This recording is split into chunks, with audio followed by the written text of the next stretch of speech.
Hola, ¿cómo están? Hoy es el 15 de enero del 2021 y quiero empezar este informe semanal del movimiento larruchista con eh, una cita que les voy a leer, que dice lo siguiente. La decisión por parte de las plataformas de Internet de Estados Unidos de bloquear las cuentas del jefe de Estado se puede comparar con una explosión nuclear en el ciberespacio. Los efectos secundarios son peores que la destrucción. Se ha asestado un golpe a los valores democráticos que promueva la sociedad occidental. Tanto los apólogos del Internet oscuro como los promotores de la censura rigurosa han ganado instantáneamente un argumento esencial. El mercado de los medios ha empezado a reconfigurarse y ha empezado una enorme migración digital. Ahora, esta declaración la hizo eh, la portavoz de la Cancillería rusa, María Zakharova, hace un par de días en su Facebook, en respuesta a lo que todo el mundo ya conoce, que fue lo que pasó con el presidente Trump por Twitter y luego por Facebook y luego por todos los medios. Entonces ella lo clasifica, lo que pasó, como una explosión nuclear en el ciberespacio. En realidad esto me parece muy apropiado porque si entendemos bien el significado de lo que ocurrió y el marco estratégico, vamos a poder ubicar correctamente la situación en la que estamos y por supuesto lo que hace falta, lo que hay que hacer. Ahora, la semana pasada habíamos hablado que el incidente del 6 de enero en el Capitolio era un tipo de incendio del Reichstag, es decir, una provocación intencional, armada, con el propósito de lograr un cambio estratégico profundo. En ese caso fue la consolidación de Hitler en el poder, un incendio realizado por las mismas fuerzas de los nazis. También comparable a lo que ocurrió el 11 de septiembre, que también tiene las mismas características. Por un lado, a un aparato terrorista controlado que lanzó la operación. Segundo, bajaron la guardia intencionalmente en cuanto a seguridad, una reducción de la seguridad, como ocurrió también el 6 de enero, con la intención de producir un cambio estratégico, un cambio de paradigma que se introdujo con la ley patriota en Estados Unidos y todo lo que significó para el espionaje internacional, para las guerras lanzadas, con la idea de lograr un cambio hacia el llamado derecho o la responsabilidad, peor aún, la responsabilidad de intervenir en los asuntos internos de otros países. Eh, Cosa que se armó primero con el gobierno de Bush y luego con el gobierno de Obama. Eh, y habíamos hablado la semana pasada que lo del 6 de enero, de hace 10 días, 9 días, tenía por lo menos una triple intención. Primero, a corto plazo, parar la discusión, el debate que se había iniciado sobre el tema del fraude electoral en Estados Unidos. Ahora casi es un delito mayor hablar de fraude. La mera palabra fraude se ha convertido en un delito cuando hay todas las indicaciones de que sí hubo fraude. Eh, pero eso es lo de menos. También lo que habían querido hacer es simplemente desbaratar por completo el aparato político de Donald Trump y la posibilidad de que Donald Trump siga interviniendo en la política. Ojo que 75 millones de estadounidenses votaron por él, pero igual esa es parte de la idea y eso están avanzando en eso. Y tercero es el gran reajuste o el reseteo, como le dicen en algunos países, el reajuste de la economía, del sistema financiero, de los métodos políticos de controlar la situación bajo condiciones de una crisis sistémica, una crisis de desintegración de todo el sistema de Occidente, el sistema financiero del transatlántico. Eh, Ahora, algunos dirigentes mundiales entendieron lo que significaba en particular esta censura descarada que se le hizo a Donald Trump, especialmente porque cuando iniciaron la censura era cuando Donald Trump estaba pidiéndole a la gente que regresara a casa, que no cayeran en violencia, que estaba en contra de todo lo que estaba pasando en el Capitolio y demás, pero eso lo censuraron como algo que supuestamente estaba provocando la violencia. Entonces, pero el hecho de que compañías transnacionales privadas enormes fueran los que tomaran la decisión de quién tiene el derecho de censurar al presidente de un país, eh, si nos gusta o no es secundario, es esa autoridad que ellos asumieron. Eso, hay varios dirigentes mundiales verdaderamente se dieron cuenta de lo que estaba pasando.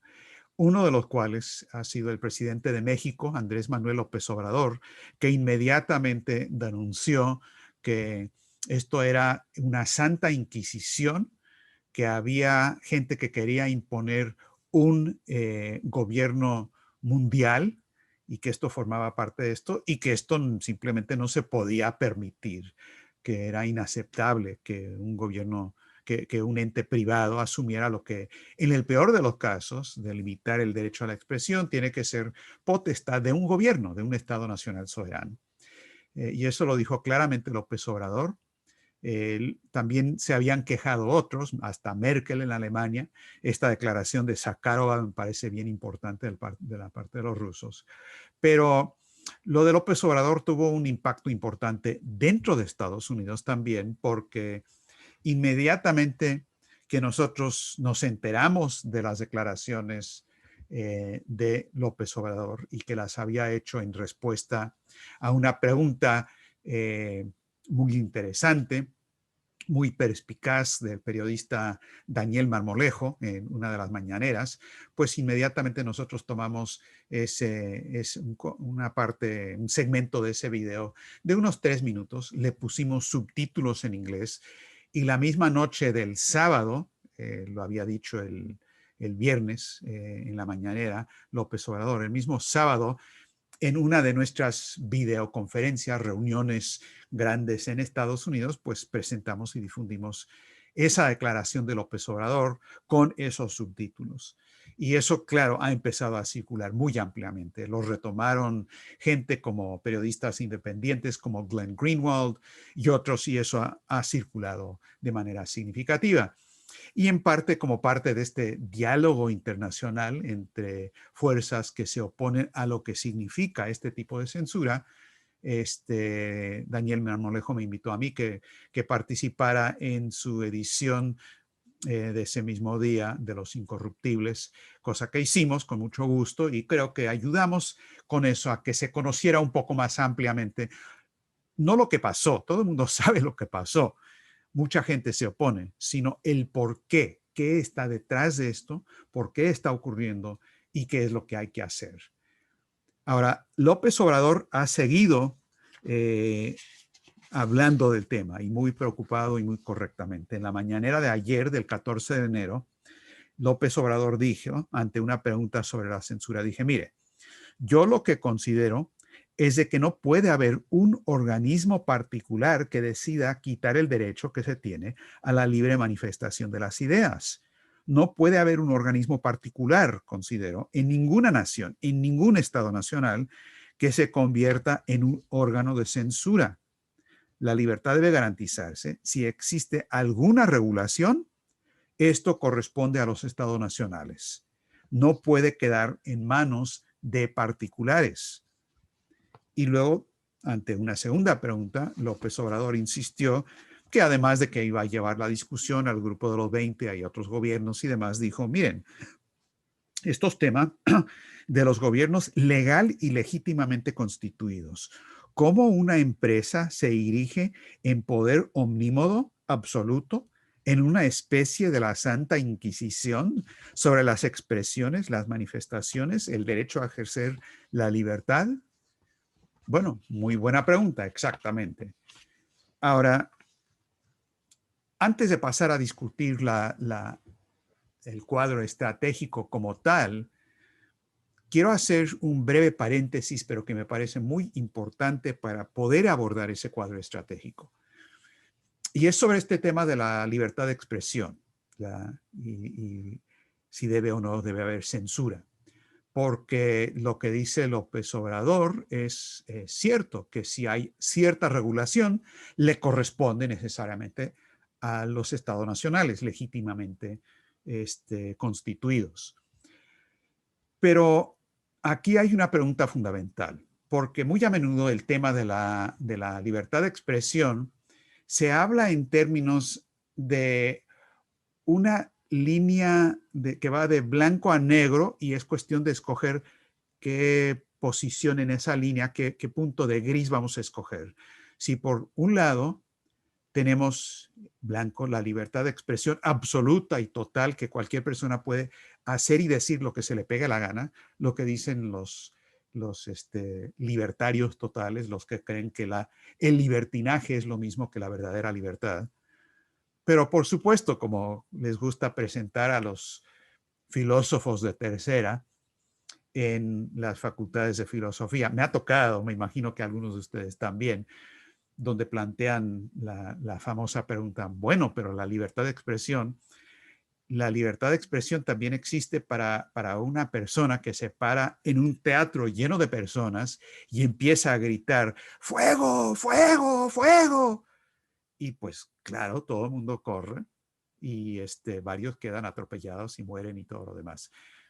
Entonces estos filósofos de tercera, esos son los buenos, los otros son de cuarta y de quinta, ¿no? Dicen, bueno, entonces obviamente hay que limitar la libertad de expresión cuando eso llega a entrar en conflicto con ciertos derechos sociales, etcétera, etcétera. Y claro, hasta el otro extremo está, si vamos de blanco a negro, pues del lado negro está la censura absoluta y total. Entonces, la única pregunta, según esta versión de lo que es el tema de libertad de expresión, pues es cuestión de escoger, ¿no? Entonces uno tiene que mover la flechita, dónde va a quedar en esa línea entre blanco y negro. Y es cuestión de deseo, de voluntad, de contrato social, de lo que decida la sociedad, etcétera, cómo uno lo mueve. Presentan la misma idea cuando hablan de la libertad en general y la seguridad, la lucha contra el terrorismo. Esa fue la justificación de la ley patriota. Bueno, pero es que tiene que haber cierto espionaje y vigilancia, porque si no, miren lo que hacen los terroristas. Y entonces se justifica una dictadura autoritaria total en base a decir, bueno, no vamos a estar seguros si no va a haber seguridad personal si no permitimos eso. Pero aquí hay un error de fondo en esta cuestión y es un error filosófico, que es lo que más se expresa en las facultades de filosofía, los errores, y es que el planteamiento mismo es erróneo. La pregunta planteada así es errónea. No es cuestión de que la diferencia entre la libertad y la censura es simple una decisión escalar sin más ni más. ¿Cuál es el supuesto de eso? El supuesto es que, bueno, es cuestión de escoger nada más qué tanto derecho le vamos a dar a la persona a expresar su libertad de expresión. Pero se excluye por completo lo que es la verdadera tercera dimensión de la cuestión, porque no es una cuestión escalar, pero pongamos que es una tercera dimensión, como si fueran números complejos que no se miden escalarmente, de que la verdad y la libertad tiene que ver con una condición de desarrollo de la sociedad, que no es cuestión nada más de que todo el mundo tiene el derecho a decir cualquier cosa, o será verdad que la gente tiene derecho para presentar videos de pornografía infantil, etcétera, etcétera, etcétera. Hay otra consideración superior que no se mide en esa escala, que tiene que ver con la verdad que una sociedad bien organizada a nivel mundial puede encontrar a través de la libertad, no de la expresión, la libertad de la búsqueda de la verdad. Y dentro de esa verdadera libertad se puede encajar la libertad de expresión en ese sentido. Es decir, hay otra dimensión por completo que la gente suele no considerar. Entonces, a lo que voy es que si no se toma en consideración ese aspecto, cómo se logra el verdadero desarrollo de una sociedad, resolver la crisis económica, financiera, etcétera, no hay respuesta correcta a la pregunta si se debe o no se debe limitar la libertad de expresión, porque quedamos en una definición axiomáticamente falsa. Y cada vez que se acepta responder a una pregunta que axiomáticamente es falsa, no hay respuesta correcta y perdemos. Dicho de otra manera, el planteamiento de Zakharova, el planteamiento de lo que dice es el problema, López Obrador, es absolutamente correcto, pero no está la respuesta.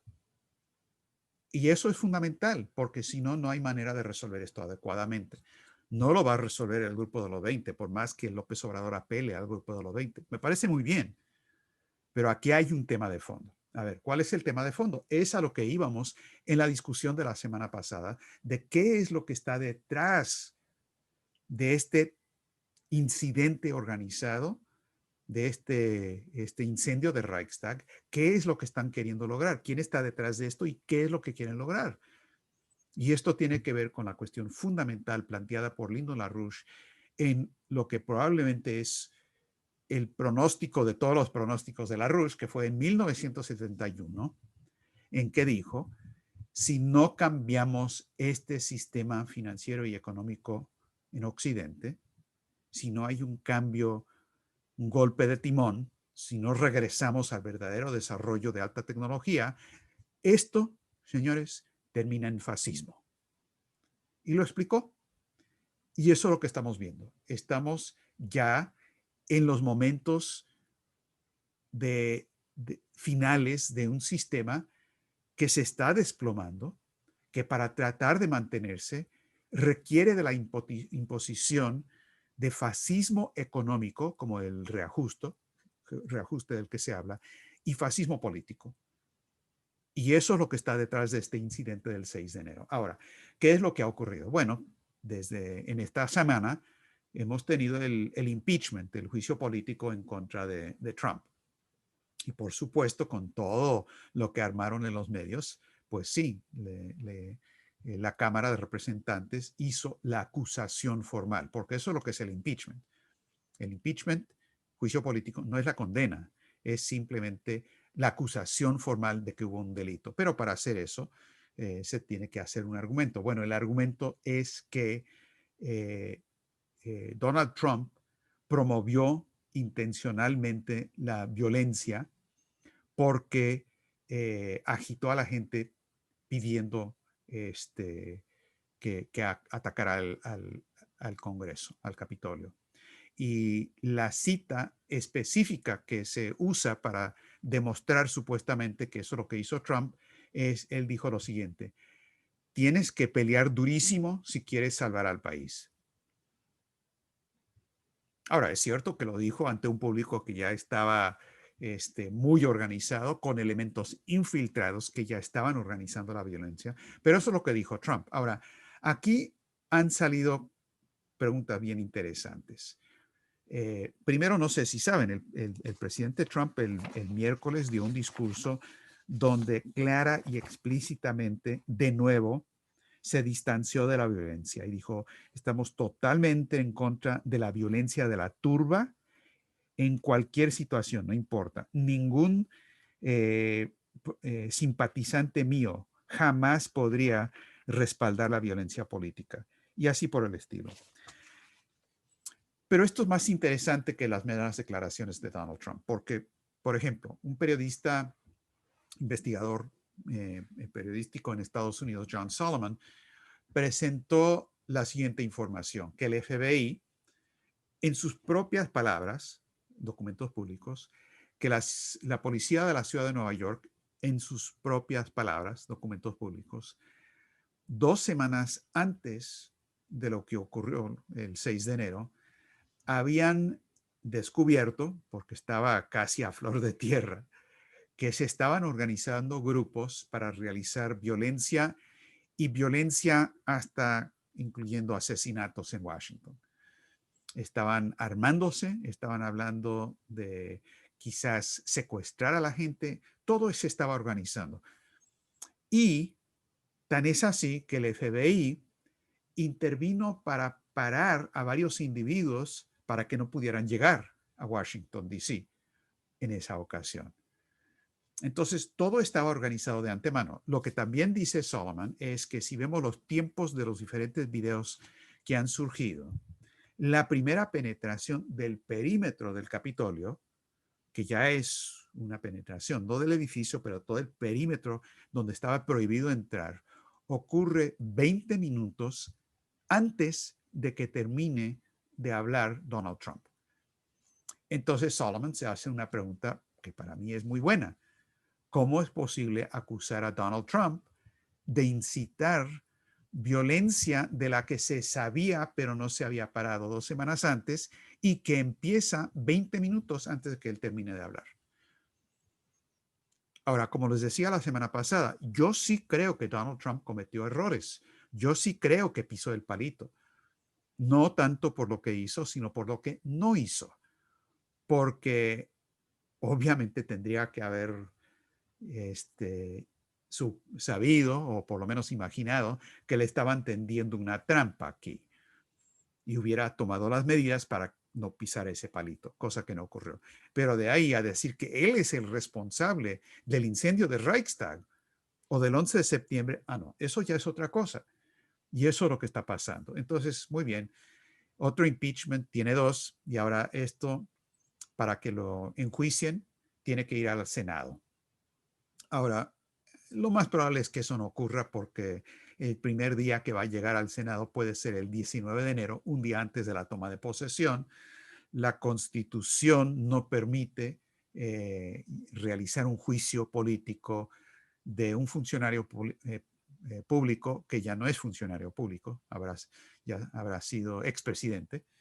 Entonces eso no se contempla en la Constitución. Lo que quiere la oposición es prohibir cualquier actividad política futura de Trump, que no pueda ser candidato de nuevo a cualquier cargo. Eso sí es lo que quieren hacer. Ahora, esto es jugar con un taco de dinamita. ¿Por qué? Porque en la última encuesta de Quinnipiac, que es mucho más confiable, por cierto, que las encuestas de Gallup o todas las otras más famosas, pero la de Quinnipiac en Estados Unidos es por lo general bastante certera. Ellos tomaron una encuesta después del 6 de enero y el 71% de los republicanos que se registraron para votar tienen una opinión favorable de Donald Trump. 71%. Es decir, tenemos un país totalmente dividido, totalmente polarizado, que va rumbo a la violencia. Y esto es intencional, esto es lo que quieren lograr. Hacer lo que están haciendo con Donald Trump es prender la mecha. Eso es lo que quieren hacer. Y aquí hay condiciones por la crisis económica, por lo que está pasando con la pandemia, por todo lo que LaRouche pronosticó en 1971, un desplome financiero y económico mundial. Y si se trata de mantener a flote la burbuja especulativa de 2,000 billones de dólares, ahora con un reajuste, que no es un reajuste, lo único que se está reajustando aquí es el cinturón de las víctimas y se está reajustando a qué sé yo, a 10 centímetros. La gente no va a poder vivir con ese reajuste. Si se hace eso, se requieren condiciones políticas de fascismo. Y eso es lo que están buscando. Entonces, estamos ante una situación donde las poblaciones, no solamente de Estados Unidos, pero de muchos países, entran en una condición de furia, de rabia, de odio al establishment y las instituciones, que esto empieza en el 2016. Ahora es mucho peor, por órdenes de magnitud, peor a nivel mundial, pero especialmente en Estados Unidos. Y esa rabia, esa furia de una población que está viendo que su vida entera se está desmoronando y no sabe por qué, ese fermento es un caldo de cultivo, ya sea de un nuevo renacimiento o del fascismo.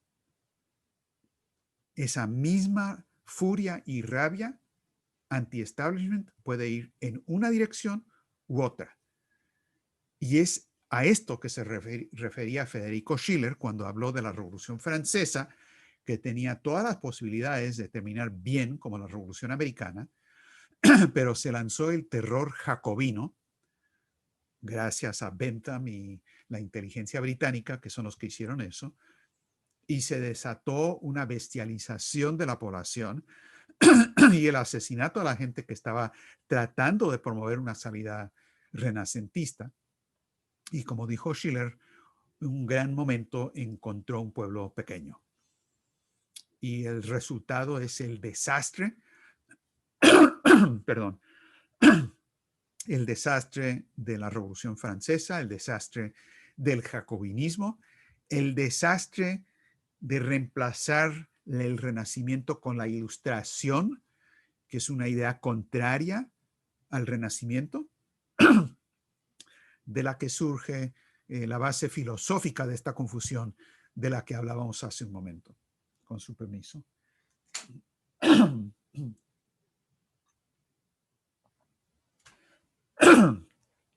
Y estamos en ese tipo de momento, un momento absolutamente decisivo, un momento donde esto puede girar en una dirección muy positiva, como ocurrió con el Renacimiento Dorado, o en una dirección extremadamente peligrosa.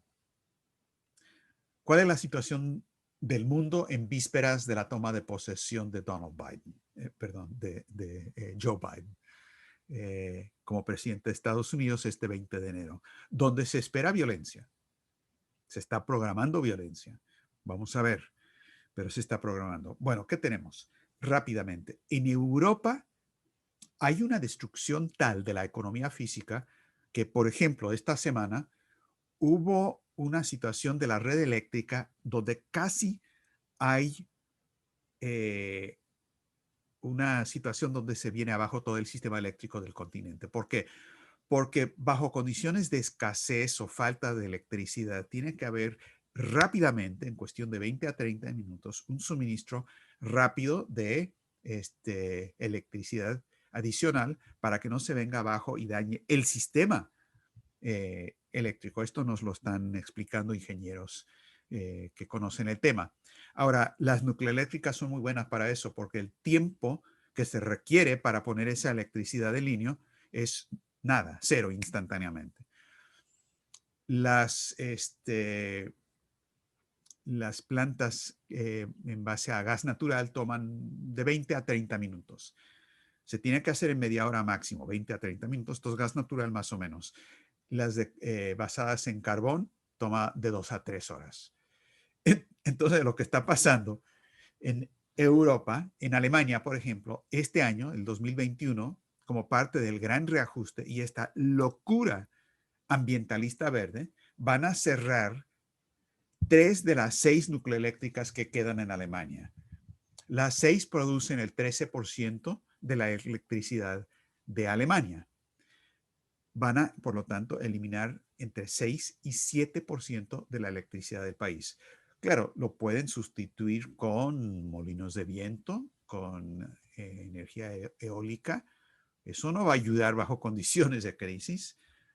Ya hay una situación que Alemania importa electricidad de Francia, Francia de España, y España lo recibe de Marruecos al otro lado del estrecho de Gibraltar. Es una cosa de locos, totalmente de locos, y es producto del desplome de la economía física que ha ocurrido del 71 en adelante. La cuestión geopolítica.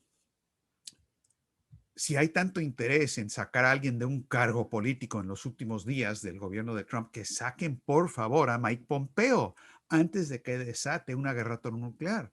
Él casi reconoció a Taiwán como un Estado nacional soberano. Y los chinos han dicho, y va en serio, que para ellos es una línea roja y que si alguien trata de hacer algo en estos últimos días con Taiwán, porque Pompeo ya dijo, no hay una relación con China de un solo país. Eso es cosa del pasado.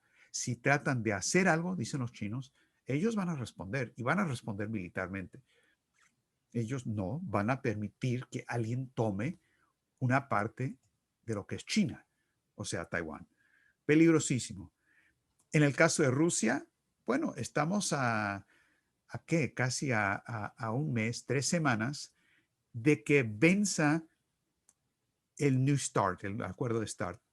El último acuerdo, el último acuerdo que existe de control de armas entre Estados Unidos y Rusia en este momento. Extraordinariamente peligroso. Entonces hay una situación realmente peligrosísima en todos los ámbitos. Me he detenido en la situación interna de Estados Unidos nada más como uno de esos, pero fíjense lo que va a pasar con el gobierno de Biden, por si acaso tienen alguna confianza en eso. Ya hablamos de Ezequiel Emanuel, ya hablamos de otras personas que van a entrar. La última persona que acaba de nombrar como jefa de la USAID, es decir, la encargada de supuesta ayuda económica del Departamento de Estado, que todos sabemos es uno de los brazos de la CIA para tumbar gobiernos, la que va a estar a cargo de eso es Samantha Power. La misma Samantha Power que bajo el gobierno de Obama justificó con la responsabilidad para intervenir las 7 guerras que lanzó Obama en su gestión de gobierno, que es una violación total de la soberanía nacional. Entonces, eso es lo que se viene con Biden si no hacemos algo para cambiar esto. Entonces, ¿qué es lo que se requiere? Bueno, lo que estamos organizando. Helga ha insistido que en momentos como los actuales se requiere organizar en base a la coincidencia de opuestos, es decir, juntar a la gente que parece, en base a la situación actual de desplome económico, sienten que tienen intereses opuestos a diferentes a otros, llámese grupos dentro de un país o llámese países enteros que parece que tienen intereses diferentes. La iniciativa de la Franja y la Ruta de China es un ejemplo perfecto de la coincidencia de opuestos, en este caso no de Cusa, pero de Confucio, que parte de la misma premisa filosófica, es decir, unir países que tienen intereses aparentemente contrarios en torno a un proyecto económico común, la Franja y la Ruta. Y esto es lo que tenemos que hacer y lo tenemos que hacer rápido. Tenemos que resolver concretamente los problemas económicos y financieros que han dado pie a esta crisis existencial de la humanidad, que la Rus pronosticó en 1971. Y no es para nada, pero vale la pena repetir que la línea más corta para lograr eso es la exoneración de Lyndon LaRouche. Ese es el informe estratégico que tenemos para esta semana.